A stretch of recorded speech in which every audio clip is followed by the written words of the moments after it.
So once again, good evening. I want to thank Reverend Balin and Reverend Rice for being here this evening, and Reverend Balin for giving us his church. They are both men of vision and they care, and it's an honor to know such men in our city at a time when many people go with the status quo.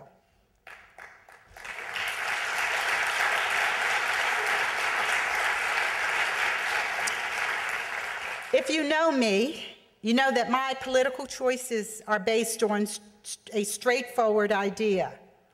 Political independence equals power for the Black community.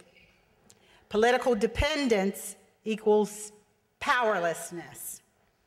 And I have spent many years in many different campaigns working to bring independent political choices to our community. I ran for president 20 years ago as an independent, not because I thought I could win the White House. I was saving that for Barack Obama. I ran because I wanted to give Black America an opportunity to be independent of both major parties. And in the 20 years since that campaign, a partnership has developed between African Americans and independents, like the one in this room, and it's taken root across the country. It has become so powerful that it succeeded in electing the two most independent public officials in our country today, President Barack Obama and Mayor Michael Bloomberg.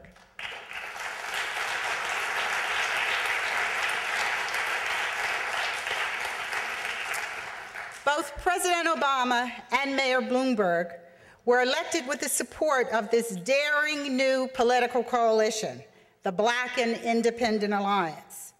That alliance gave Obama the power to overcome the Democratic Party's favorite, Hillary Clinton, in the primary, and his Republican opponent, John McCain, in the November election. In Bloomberg's case, the support of a Black and independent coalition gave him the votes to overpower the local Democratic Party machine, a collection of special interests which suppress innovation and change in public policy. The Democratic Party has not won City Hall for 16 straight years, but it holds itself out to be the one true voice for the oppressed and disenfranchised. But the Black community, as we've seen in the newspapers over the past few weeks, can do the math, and we didn't buy in, and we don't buy in on that equation. 4 years ago, 47% of Black voters, together with 60% of independent voters, cast ballots for Mike Bloomberg rather than for the Democratic Party nominee. The pundits were shocked. The political professionals were shocked. But most of all, the Democratic Party was shocked. Black people don't do that, they said. They don't vote independent, but we did. And we did it for two reasons. We did it because Mike Bloomberg has been a good mayor for the city, including for the Black community.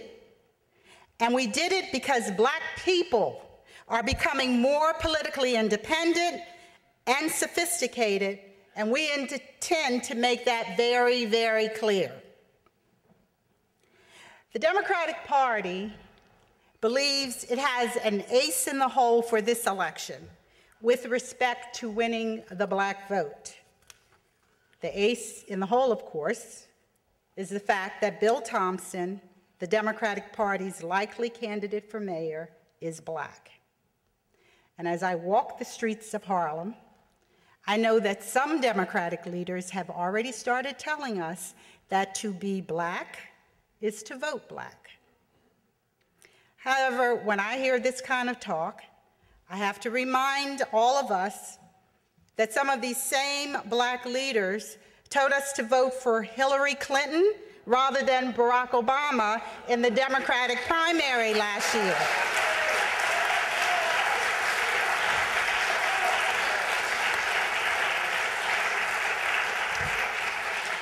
We weren't supposed to vote black then. We were supposed to vote for experience. So we're only really supposed to vote black when the Democratic Party tells us to. When 150,000 black people vote against the Democratic Party and for nonpartisan leadership, as we did in 2005, 150,000 of us, that isn't supposed to count as a legitimate expression of political power, but I give you my word, it is. When Reverend Floyd Flake endorsed Mike Bloomberg a few weeks ago, he gave as his reason that Mike is someone who acts independently and governs in a nonpartisan manner. I agree. And more importantly, New Yorkers acted independently and installed a mayor who would govern in a nonpartisan way. We did that. As I see it, that's a big part of why Mike Bloomberg decided to leave the Democratic and Republican parties and officially become an independent. Together, the Black and Independent Alliance and the Independence Party showed him that being independent is the key to problem solving and innovation. It's really very simple. Do you want your kids to be better readers? Of course you do. Well, you've got to be independent to make that happen. So, black people, we can't let the big shots who run the Democratic Party tell us what it means to be black. Independents can't allow the parties to tell us that we really don't stand for anything, because we do. We stand for nonpartisan reform. We stand for taking the politics out of policy making. Together, we stand for doing what's right for our kids and our communities. We have already redefined ourselves, our city, and our country. We have to keep going. It's no longer about yes, we can. It's about yes, we did.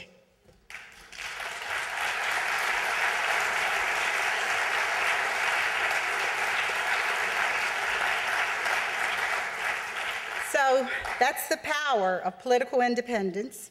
Mike Bloomberg has used it well, and so have we. The old policies are changing, and so are the old categories. It's a new day, and we have much more to do. We are creating a new black community. We are creating a new alliance with independents around the country. And hopefully, with President Barack Obama, we are creating a new world of peace and security. Let's get to work.